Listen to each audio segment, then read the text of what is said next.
اللہ اللہ اللہ اللہ اللہ. السلام علیکم ورحمۃ اللہ وبرکاتہ. الحمد للہ رب العالمین والعاقبۃ للمتقین وأصلی وأسلم علی المبعوث رحمۃ للعالمین. اللهم لا علم الا ما علمتنا وزدنا علما یا کریم. حاضرین و حاضرات، سامعین و سامعات، اصول ثلاثہ کے اس درس میں آپ تمام حضرات کا خیر مقدم ہے. اللہ رب العالمین ہمارے مل بیٹھنے کو قبول فرمائے، علم دین سیکھنے، اس کے مطابق عمل کرنے، اس کی دعوت عام کرنے اور اس راستے پہ آنے والی مصیبتوں کے اوپر اللہ رب العالمین ہمیں اور آپ کو صبر کرنے کی توفیق عطا فرمائے. حاضرین و ناظرین و ناظرات، کل کے درس میں دجال کے فتنے کے تعلق سے آپ کے سامنے گفتگو ہو رہی تھی، اور گفتگو آ کر کے یہاں پہ رکی تھی کہ دجال مدینے میں باہر میں ٹھہرے گا جرف کے مقام پر، اور مدینہ منورہ سے ایک شخص نکل کر کے جو موحد ہوگا، مومن ہوگا، اس کے پاس جا کر کے دجال کے سامنے، اس کے نگاہوں کے سامنے اس کی باطل ہونے کے اوپر گواہی دے گا، اور پھر دجال مختلف فتنوں سے اس کو گزارے گا، باوجود اس کے ایمان کے اندر کوئی کمی نہیں ہوگی. اور نبی صلی اللہ علیہ وسلم نے اس شخص کے متعلق فرمایا کہ یہ اللہ رب العالمین کے نزدیک شہیدوں میں سب سے اونچے درجے کے اوپر فائز ہوگا، سب سے اونچے درجے اور سب سے اونچے اجر کا، سب سے بڑے اجر کا یہ شخص مستحق ہوگا. آواز آ رہی ہے میری؟ کلیئر ہے؟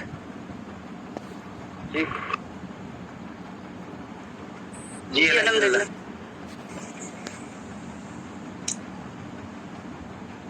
اب اس کے بعد اس سلسلے میں گفتگو آپ کے سامنے ہو چکی تھی کہ اہل علم اسی طرح سے فتنوں کے وقت ثابت قدم ہوتے ہیں، ان کے پاس نصوص ہوتے ہیں شریعت کے، ہے نا. تو آدمی کو چاہیے کہ اپنے علم کو اور اپنے ایمان کو اس قدر مضبوط کرے کہ کوئی بھی فتنہ اس کے ایمان کو ہلا نہ سکے، اس کو متزلزل نہ کر سکے. بہت سارے لوگ آپ کو ملیں گے آج کل کی دنیا میں، فتنہ سامانی عام ہے، چاروں طرف فتنوں کا دور دورہ ہے. بہت سارے لوگ رمضان کے روزے کے متعلق، حج کے متعلق، عرفہ کے روزے کے متعلق، اسی طرح سے عاشورہ کے روزے کے متعلق فتنے میں ڈالیں گے کہ جس دن سعودی عرب میں چاند آیا اس دن یہاں چاند آنا چاہیے، فلاں ہے تو ایک دن تم لوگ بعد میں رکھ رہے ہو تو ایک دن پہلے رکھ رہے ہو، انٹرنیٹ کا زمانہ ہے. تو ان تمام چیزوں کے باوجود مومن جو ہوتا ہے وہ ثابت قدم ہوتا ہے، اس کے پاؤں کے اندر کبھی لرزش نہیں آتی، اس لیے کہ وہ نصوص کے اوپر عمل کر رہا ہوتا ہے. نبی صلی اللہ علیہ وسلم کی واضح روایت اس سلسلے میں موجود ہے. آپ صلی اللہ علیہ وسلم نے فرمایا صوموا لرؤیتہ، چاند دیکھ کر کے روزہ رکھو، وافطروا لرؤیتہ، چاند دیکھ کر کے افطار کرو، فإن غم علیکم، اگر تمہارے اوپر بدلی چھا جائے، فأکملوا العدۃ 30، تو 30 کی گنتی پوری کرو، 30 کی گنتی پوری کرو. یہ حکم دیا. اگر 29 کو ہمارے یہاں چاند نظر نہیں آیا تو ہم کو بہت تلاشنے کی ضرورت نہیں ہے، فون کرنے کی ضرورت نہیں ہے، سعودی عرب میں نظر آیا نہیں آیا یہ جاننے کی ضرورت نہیں ہے. ہم اپنے یہاں جس دن دیکھیں گے اس دن روزہ رکھیں گے. اگر 29 کو نظر آ گیا تو رکھیں گے، نہیں آیا تو 30 کی گنتی پوری کریں گے، اور اس کے بعد 1 تاریخ سے روزہ یا جو عبادت ہم کو مطلوب اور مقصود ہے اس کو شروع کریں گے. یہ جملہ معترضہ کے طور پہ ہم نے آپ کے سامنے رکھ دیا کہ ایک مومن وہ ہوتا ہے کہ جس قدر بھی اس کے سامنے چیلنجز آتے ہیں، اور جس قدر بھی لوگ نئی نئی باتیں لے کر کے آتے ہیں، نئی نئی باتوں کو اس کے سامنے عام کیا جاتا ہے، لیکن وہ جس نص کو پکڑا ہوا ہوتا ہے، کتاب و سنت کی جس دلیل کو وہ فالو کر رہا ہوتا ہے، اس کو مان رہا ہوتا ہے، اس میں اس کو کوئی کمی اور کوئی لچک نہیں ہوتی ہے.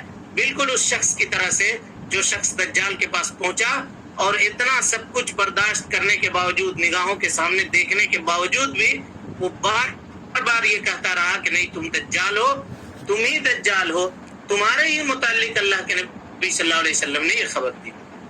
اللہ رب العالمین ہمارے اور آپ کے ایمان کو مضبوط کرے، ہم کو دین کے اوپر ثابت قدم رکھے، ہمارے سینے کو دین اسلام کے لیے کھول دے، اور پھر یہ توفیق عطا کرے کہ ہم دین اسلام کے اوپر مضبوطی کے ساتھ جم جائیں اور اسی کے اوپر قائم رہیں. اس کے بعد نبی صلی اللہ علیہ وسلم کی حدیث کنٹینیو یہاں سے پھر آگے ہے کہ اللہ رب العالمین دجال کے چہرے کو مدینہ منورہ سے یہ تمام فتنوں کے بعد اللہ رب العالمین اس کے چہرے کو ملک شام کی طرف پھیر دے گا، اس کا چہرہ ملک شام کی طرف کر دے گا.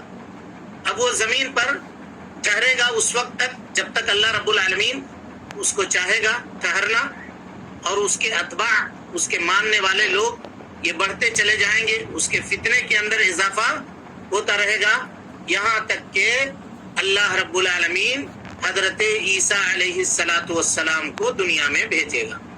حضرت عیسیٰ علیہ السلام زندہ آسمان کی طرف اٹھا لیے گئے تھے، اور قرآن مجید کی وہ آیت جس میں یہ کہا گیا کہ اللہ رب العالمین نے حضرت عیسیٰ وَإِذْ قَالَ اللَّهُ يَا عِيسَىٰ إِنِّي مُتَوَفِّيكَ وَرَافِعُكَ إِلَيَّ وَمُطَهِّرُكَ، ہے نا، جس میں یہ کہا گیا کہ ہم آپ کو وفات دیں گے. یہاں وفات سے مراد ان کی وہ عمر مکمل کرنا ہے جو عمر ان کے اٹھائے جانے سے قبل روئے زمین کے اوپر تھی. وفات سے مراد موت نہیں ہے. حضرت عیسیٰ علیہ السلام کو اللہ نے زندہ اٹھایا تھا، اور پھر قیامت کے قریب میں دجال کے فتنے کے بعد جب اس کا فتنہ جاری ہوگا تو اسی وقت حضرت عیسیٰ علیہ السلام روئے زمین کے اوپر آئیں گے. دنیا جب اپنے آخری عمر کو پہنچ چکی ہوگی، دنیا جب اپنی آخری عمر مکمل کر رہی ہوگی، اب اس کے بعد قیامت آنے والی ہوگی، تو اس وقت حضرت عیسیٰ علیہ السلام زمین کے اوپر آسمان سے اتریں گے، نازل ہوں گے دمشق میں، اور پھر ان کے آس پاس ارد گرد مومنوں کی ایک جماعت ہوگی. ان مومنوں کے ساتھ حضرت عیسیٰ علیہ السلام وہاں سے نکلیں گے مسیح دجال کا ارادہ کرتے ہوئے اس کو پکڑنے کے لیے. اور اس وقت یہ دجال گھومتے گھومتے چلتے چلتے جب حضرت عیسیٰ علیہ السلام نازل ہوں گے تو وہ ملک شام کے پاس پہنچے گا. فلسطین کے قریب ایک شہر ہے جس کا نام ہے باب لد. اس جگہ پہ جا کر کے یہ پہنچے گا. بیت المقدس کے قریب ایک شہر ہے جس کا نام باب لد ہے، وہاں پہ یہ دجال ہوگا. حضرت عیسیٰ علیہ السلام دجال کو باب لد کے پاس پالیں گے، یہاں ان دونوں کا مٹ بھیڑ ہوگا، یہاں ملاقات ہو جائے گی. غور کیجئے اللہ رب العالمین کی قدرت کے اوپر، غور کیجئے کہ یہی وہ شخص جو اتنے فتنوں والا تھا، اتنا فتنہ پھیلا رہا تھا، زمین و آسمان ایک کیے ہوا تھا، مومنوں کی آزمائش اس قدر ہو رہی تھی اس کے ذریعے سے، اس کے اتنے ماننے والے اور اتنے فالوورز اس کے بڑھ رہے تھے. حضرت عیسیٰ علیہ السلام کو جب یہ دیکھے گا تو حدیث کے الفاظ ہیں ذاب کما یذوب الملح فی الماء، بالکل اس طرح سے گھل جائے گا جیسے نمک پانی کے اندر گھلتا ہے. نمک پانی کے اندر گھلتا ہے اسی طریقے سے یہ گھل جائے گا اتنے فتنوں کے باوجود. اس کے بعد حضرت عیسیٰ علیہ السلام کہیں گے کہ تم میں میرا ایک حصہ ہے کہ میں تمہیں ایک ضرب ماروں گا، تمہارے اوپر وار کروں گا. اور یہ کہہ کر کے حضرت عیسیٰ علیہ السلام اس کے اوپر وار کریں گے ایک نیزے کے ذریعے سے، اور جس سے دجال مر جائے گا، دجال ختم ہو جائے گا، اور اس کے سارے سپاہی جو ہوں گے وہ ہار جائیں گے، وہ بھاگ کھڑے ہوں گے. اور اس طرح سے اللہ رب العالمین زمین والوں کو دجال کے اس فتنے سے نجات دے گا، دجال کے اس فتنے کا خاتمہ فرمائے گا. یعنی مسیح حق، مسیح باطل، یعنی حضرت عیسیٰ علیہ السلام کو بھی مسیح کہا جاتا ہے. تو مسیح حق یہ حضرت عیسیٰ علیہ السلام ہے، اور مسیح باطل یہ دجال ہے. تو مسیح حق مسیح دجال کا خاتمہ کریں گے، اور اس کو باطل کا جو مسیح ہے اس کو مٹائیں گے، اور اللہ رب العالمین کے بندوں کو اس کے فتنوں سے نجات دلائیں گے. سامعین اور سامعات، اس کے بعد ایک عظیم روایت جس کو امام مسلم رحمۃ اللہ علیہ نے اپنے صحیح کے اندر نقل کیا ہے، اس روایت کو ہم آپ کے سامنے دجال کے اس فتنے کے تعلق سے بیان کرنا چاہتے ہیں۔ اس میں ہمارے اور آپ کے لیے نصیحت کی بہت ساری باتیں ہیں، تو ہم آپ سے یہ گزارش کریں گے کہ اس کو آپ غور سے سنیے اور دیکھیے کہ اس روایت میں اللہ کے نبی جناب محمد رسول اللہ صلی اللہ علیہ وسلم نے دجال کے تعلق سے کیا بیان کیا ہے۔ یہاں سے اب یہ نیا سبق جو ہم دہرا رہے تھے سبق کو، اس کا اب خاتمہ ہوا۔ اب یہاں سے ہم نئے سبق میں داخل ہوئے، یعنی اگر بقرعید کے بعد ہم جہاں سے شروع کرنا تھا اسی مقام سے ہم کو شروع کرنا تھا۔ حضرت فاطمہ بنت قیس رضی اللہ عنہا روایت کرتی ہیں کہ انہوں نے مدینہ منورہ کے اندر مسجد نبوی سے ایک پکارنے والے کی آواز سنی۔ وہ پکار رہا تھا، آواز لگا رہا تھا، الصلاۃ جامعہ، لوگوں نماز قائم کی جا رہی ہے، نماز پڑھی جا رہی ہے، اور وہ نماز کا وقت نہیں تھا، نماز کا وقت نہیں تھا، یعنی معتاد جو اذان دی جاتی ہے وہ اذان نہیں دی جا رہی تھی، بلکہ مؤذن یہ آواز لگا رہا تھا کہ لوگوں نماز کھڑی کی جا رہی ہے، نماز قائم کی جا رہی ہے۔ یہ سمبول تھا، یہ آواز اس بات کی علامت تھی کہ اب لوگ اپنے کام کاج کو چھوڑ کر کے بھاگیں مسجد کی طرف، سب لوگ آئے جمع ہو جائیں مسجد کی طرف۔ فاطمہ بنت قیس کہتی ہیں فخرجت الی المسجد، میں بھی نکل گئی مسجد کی طرف، فصلیت، اور مسجد میں نے جناب محمد رسول اللہ صلی اللہ علیہ وسلم کے ساتھ نماز ادا کی۔ کیا دلیل ہے جی اس حدیث میں کہ عورتوں کو مسجد سے روکنا نہیں چاہیے؟ مسجد اگر جا کر کے مسجد میں اگر انتظام ہے پردے کا تو عورتیں اگر چاہتی ہیں مسجد میں جا کر کے نماز ادا کرنا تو وہ کر سکتی ہیں، جیسے اللہ کے نبی صلی اللہ علیہ وسلم کے زمانے میں صحابیات مسجد کے اندر جا کر کے نماز ادا کرتی تھی۔ فاطمہ بنت قیس کہتی ہیں فخرجت الی المسجد، میں مسجد کی طرف نکلی، فصلیت مع رسول اللہ صلی اللہ علیہ وسلم، اور اللہ کے نبی جناب محمد رسول اللہ صلی اللہ علیہ وسلم کے ساتھ میں نے نماز ادا کی۔ فکنت فی صف النساء، کہتی ہیں کہ میں عورتوں کے صفوں کے اندر تھی، التی تلی ظہور القوم، اس صف میں جو مردوں کے پیٹھ کے پیچھے ہوا کرتی تھی، یعنی نبی صلی اللہ علیہ وسلم کے زمانے میں اور آج بھی مسئلہ یہ ہے کہ عورتیں کھڑی ہوں گی کہاں؟ مردوں کے پیچھے، مردوں کے پیچھے۔ کہتی ہے فلما قضى رسول اللہ صلی اللہ علیہ وسلم صلاۃ، جب اللہ کے نبی صلی اللہ علیہ وسلم اپنی نماز پڑھ چکے، فارغ ہو گئے، جلس علی المنبر، تو آپ صلی اللہ علیہ وسلم منبر کے اوپر بیٹھ گئے، وہو یضحک صلی اللہ علیہ وسلم، اس حال میں کہ اللہ کے نبی صلی اللہ علیہ وسلم مسکرا رہے تھے، ہنس رہے تھے، آپ کے چہرے کے اندر مسکراہٹ کے آثار نمایاں تھے۔ فاطمہ بنت قیس کہتی ہیں مطلب یہ ہوا کہ وہ امام کو دیکھ رہی تھی، نبی صلی اللہ علیہ وسلم کو دیکھ رہی تھی۔ وقال، اور آپ صلی اللہ علیہ وسلم جب منبر پہ بیٹھے تو آپ نے کہا لیلزم کل انسان مصلی، ہر آدمی کو چاہیے کہ وہ اپنے اسی مصلی پہ، اسی جگہ پہ بیٹھے رہے جہاں پہ اس نے نماز ادا کی تھی۔ یہ حکم دیا اللہ کے نبی صلی اللہ علیہ وسلم نے کہ سب آدمی، سارے کے سارے مصلی اسی جگہ پر بیٹھے رہو جہاں پر تم لوگوں نے نماز ادا کی تھی، یعنی ہر آدمی اپنے اپنے جگہ پہ بیٹھے رہے، کوئی اٹھ کے نہ جائے۔ پھر آپ صلی اللہ علیہ وسلم نے فرمایا اتدرون لما جمعتکم، کیا تمہیں معلوم ہے کہ اس وقت میں نے تم کو کیوں جمع کیا ہے؟ بے وقت، یہ تو کوئی نماز کا وقت نہیں ہے، کیوں جمع کیا ہے؟ تو سارے کے سارے صحابہ کرام نے جواب دیا اللہ و رسولہ اعلم، اللہ اور اس کے رسول بہتر جانتے ہیں، ہمیں نہیں پتا اللہ کے رسول صلی اللہ علیہ وسلم کہ آپ نے کیوں جمع کیا ہے اس وقت ہمیں۔ قال، تو آپ صلی اللہ علیہ وسلم نے فرمایا انی واللہ ما جمعتکم لرغبت، قسم اللہ کی میں نے تم کو کسی چیز کی رغبت دلانے کے لیے جمع نہیں کیا ہے، ولا لرہبت، اور نہ کسی چیز سے ڈرانے کے لیے جمع کیا ہے۔ کوئی ایسا مسئلہ نہیں ہے کہ میں تم کو کوئی خوشخبری سنانے والا ہوں، کوئی بات بتانے والا ہوں، کوئی خوشخبری کی بات بتانے والا ہوں، کوئی خوشخبری دینے والا ہوں، یا کسی بڑے معاملے سے تم کو آگاہ کرنے والا ہوں، یعنی کوئی معاملہ اس وقت پیش نہیں آیا ہے، فردر ابھی جو میں تم کو جمع کر رہا ہوں ایٹ پریزنٹ، یہ مت سمجھنا کہ ابھی کوئی بڑا مسئلہ ہمارے ساتھ پیش آ گیا ہے اس لیے میں نے تم کو جمع کیا، یہ مطلب ہے۔ اس کے بعد آپ صلی اللہ علیہ وسلم نے فرمایا وَلَكِنْ جَمَعْتُكُمْ لیکن میں نے تم کو اس لیے جمع کیا ہے لأن تمیم الداری، اس لیے کہ تمیم داری رضی اللہ عنہ وکان رجلا نصرانیا، ایک نصرانی آدمی تھے، فجاء فاسلم، ہمارے پاس آئے اور انہوں نے اسلام قبول کیا، فحدثنی حدیثا، اور انہوں نے میرے سامنے ایک بات بیان کی، وافق الذی کنت احدثکم، اور تمیم داری کی بات میرے اس بات کی موافق ہوئی ہے جو بات میں تمہارے سامنے بیان کیا کرتا تھا۔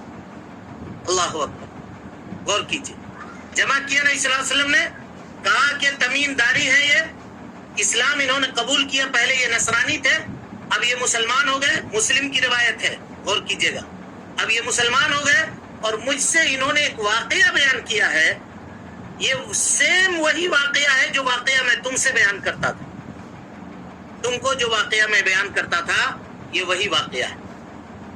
التی کنت احدثکم عن مسیح الدجال، دجال کے بارے میں جو واقعہ میں تم سے بیان کیا کرتا تھا، تمیم داری نے وہی واقعہ مجھ سے بیان کیا۔ کہتے ہیں حدثنی انہ رکب فی سفینۃ بحریۃ، تمیم داری نے مجھ سے یہ بیان کیا ہے کہ وہ ایک سمندری کشتی کے اوپر سوار ہوئے، ایک کشتی کے اوپر سوار ہوئے، مع 30 رجلا، اور ان کے ساتھ 30 آدمی تھے، 30 آدمی تھے، یہ لوگ ایک کشتی کے اوپر سوار ہوئے۔ کہا فلعب بهم الموج شہرا، ایک مہینے تک سمندر کے ان سے کھیل کھیلتی رہی، مطلب بھٹک گئے یہ راستہ سمندر میں، سمندر کے تھپیڑوں میں موج ان کو ادھر سے ادھر ادھر سے ادھر لے کر کے جاتی رہی، ایسے میں ایک مہینہ گزر گیا۔ کہتے ہیں ثم ارفع الى جزیرۃ فی البحر، پھر یہ لوگ ان کی کشتی جا کر کے ایک جزیرے کے اوپر، ایک ٹاپو کے اوپر رکی، جو ٹاپو سمندر میں تھا، یعنی جزیرہ سمندر کے درمیان میں جو خشک علاقہ ہوتا ہے اس کو جزیرہ کہا جاتا ہے۔ تمیم داری کی کشتی جا کر کے وہاں رکی، کہتے ہیں ہم لوگ کشتی سے اترے اور اس جزیرہ کے طرف جانے لگے، اس کے طرف بڑھنے لگے، حتی مغرب الشمس، یعنی بالکل ایسا لگ رہا تھا کہ یہی وہ مقام ہے، یہی وہ جگہ ہے جہاں سورج غروب ہو رہا ہے، سورج ڈوب رہا ہے، سورج ڈوبنے کی جگہ۔ کہتے ہیں کہ ہم لوگ چھوٹی چھوٹی کشتیوں میں سوار ہوئے اور سوار ہونے کے بعد جزیرے کے قریب پہنچے، جزیرے میں اتر گئے نیچے، تو ہم لوگوں نے ایک جانور سے ملاقات کی۔ سب سے پہلے جو چیز ملاقات ہوئی ایک دابہ سے، ایک جانور سے، دابہ کہتے ہیں 4 پیر والے جانور کو، اور جانور کی صفت بیان کی حضرت تمیم داری نے، حدیث کے الفاظ ہیں الاحلب، جانور کیا تھا؟ احلب تھا، احلب کے معنی بہت زیادہ بال تھے۔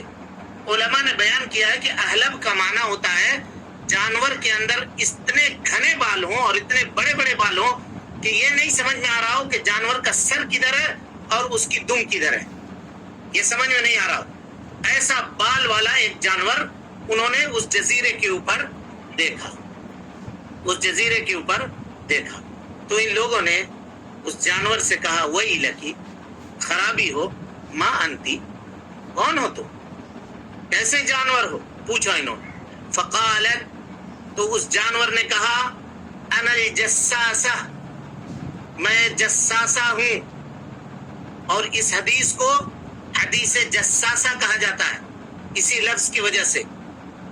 محدثین کے نزدیک، علماء حدیث کے نزدیک یہ حدیث جساسہ کے حدیث کے نام سے مشہور ہے، حدیث جساسہ کے نام سے۔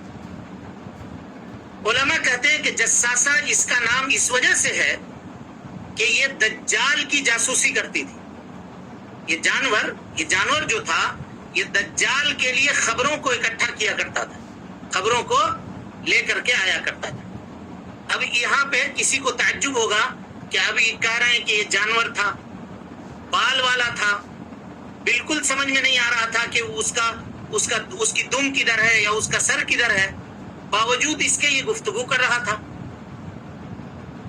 ہاں جی، تو کیا کہیے گا کہ یہ بات عقل میں نہیں آتی ہے؟ بولیے۔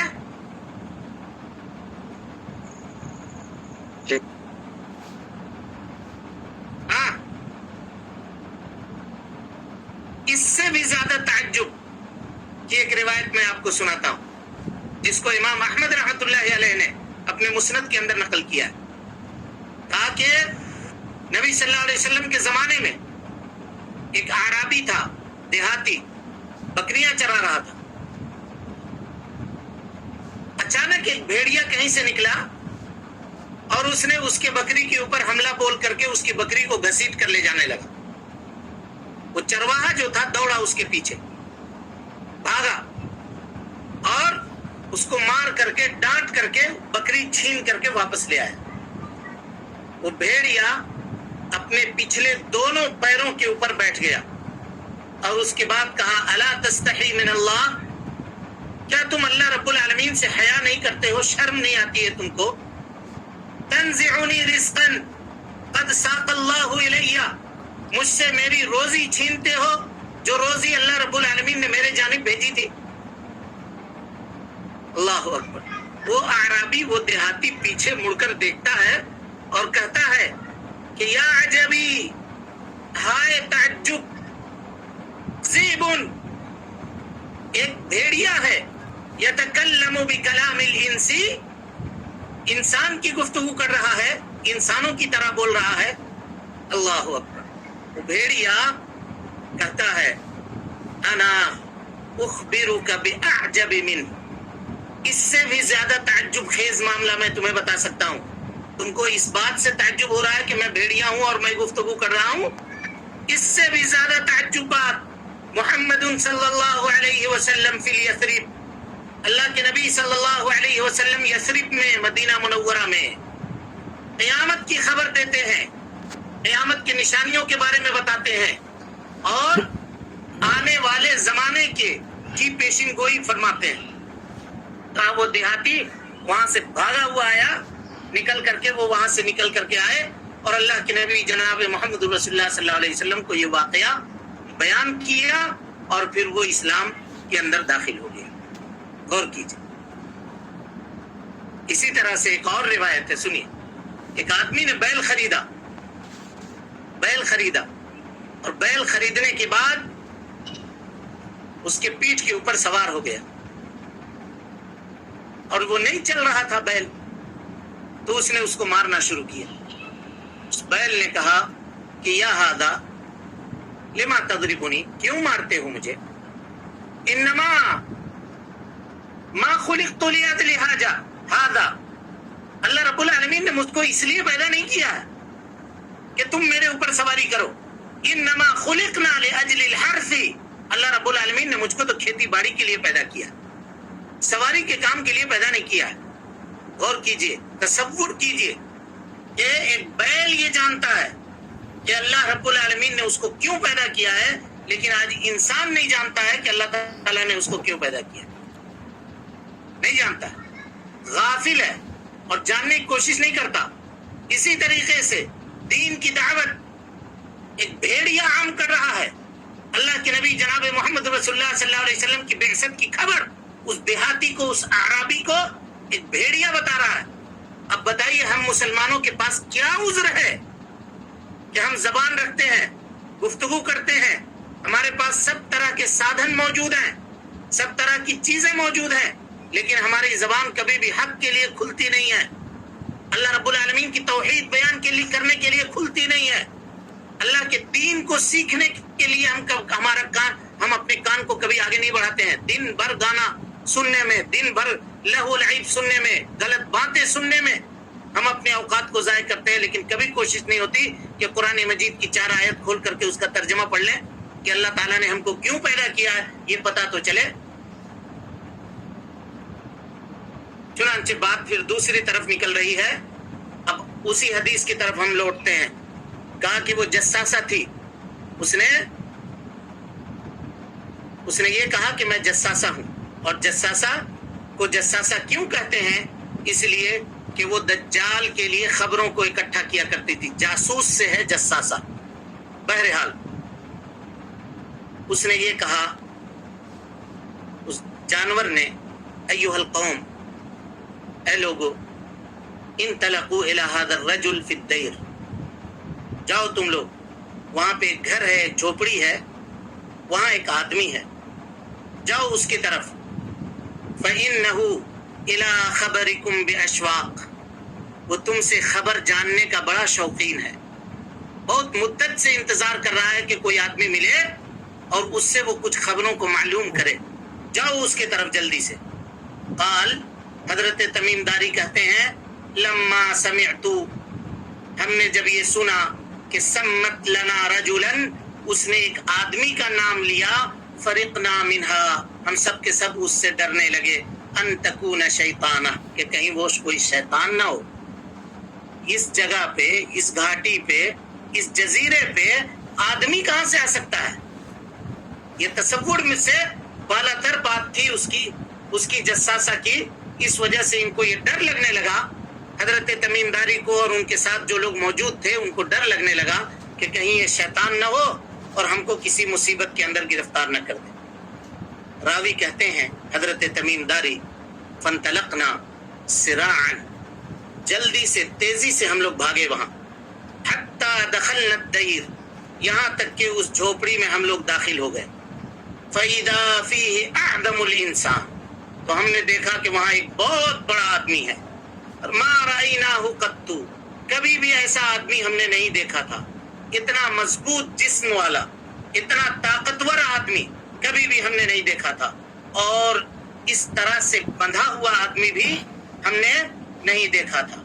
اس کے دونوں ہاتھوں کو اس کے گردن کے اوپر پیچھے کر کے باندھا گیا تھا، اور اس کے گھٹنے سے لے کر کے پاؤں کے ٹخنے تک زنجیروں کے اندر وہ لپٹا ہوا تھا، یعنی پیر بھی اور اس کے دونوں ہاتھ بھی پیچھے کر کے اس طرح سے باندھے ہوئے تھے، جکڑے ہوئے تھے پورے طور پر، لوہے کے ذریعے سے، لوہے کے زنجیروں کے ذریعے سے.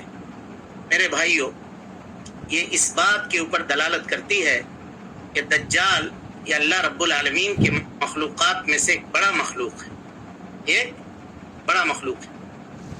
اور یہ اس بات کے اوپر بھی دلالت کرتی ہے کہ چاہے وہ جتنا بڑا کیوں نہ ہو، اس کا فتنہ کتنا بڑا کیوں نہ ہو، وہ نفع اور نقصان کا مالک نہیں ہے. اگر نفع اور نقصان کا مالک ہوتا تو زنجیر میں کیوں بندھا ہوتا؟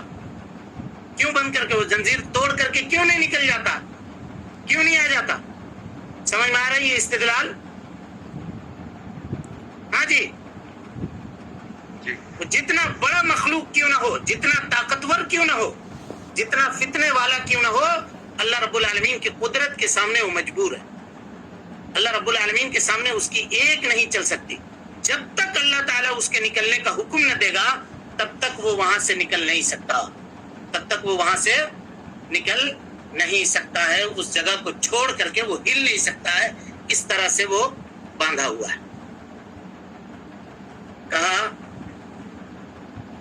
تمیم داری نے کہ ہم نے اس کو دیکھا ہے کہ بہت بڑی زنجیروں کے ساتھ، موٹے موٹے لوہے کے زنجیروں کے ساتھ وہ باندھا ہوا ہے. تمیم داری کہتے ہیں کہ جب ہم وہاں پہنچ گئے تو ہم نے اس سے پوچھا ویلک، خرابی ہو تمہارے لیے، من انت، کون ہو تم، کون ہو تم؟ تو اس نے الٹا جواب دیا دجال نے، قد قدرتم علی خبری، تم تو میری خبر پا چکے ہو پہلے سے، فاخبرونی ما انتم، تم بتاؤ کہ تم لوگ کون ہو، اس جزیرے میں آئے ہو، تم لوگ کون ہو؟ میری خبر تو دنیا جانتی ہے، تم اپنے بارے میں بتاؤ کہ تم کون ہو.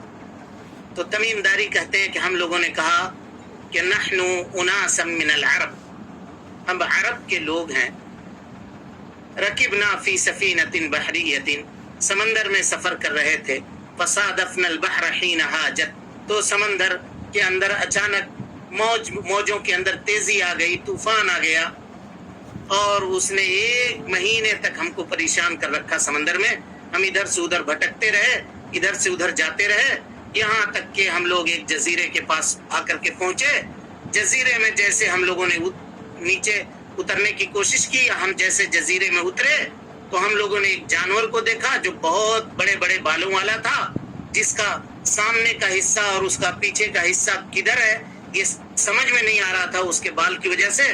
اس نے یہ کہا کہ میں جساسہ ہوں، اور اسی نے تمہاری خبر دی کہ اس گھر کی طرف جاؤ، وہاں ایک آدمی ملے گا وہ تم سے ملاقات کا بہت خواہش مند ہے، اس کے پاس پہنچو تو ہم لوگ اس کی بات مانتے ہوئے تمہارے پاس آ گئے۔ اب اس کے بعد دجال ان سے چند سوالات کرتا ہے۔ وہ سوالات کیا ہیں، کس طرح سے ہیں اور کیسی باتیں ہیں، اور اس میں ہمارے لیے کیا نصیحت ہے، انشاءاللہ العزیز یہ آئندہ کے درس میں آپ کے سامنے بیان کیا جائے گا۔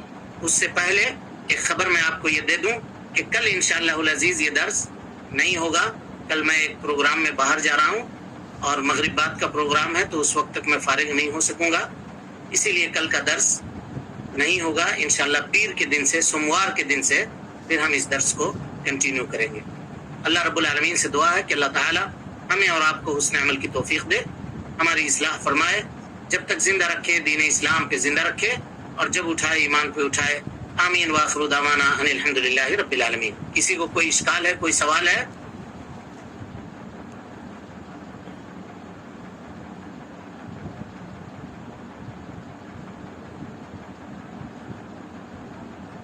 کوئی سوال ہے جی کسی کے پاس؟ چلیں، جزاکم اللہ خیرہ، والسلام علیکم ورحمۃ اللہ وبرکاتہ۔ اللہ اللہ اللہ اللہ اللہ اللہ اللہ اللہ اللہ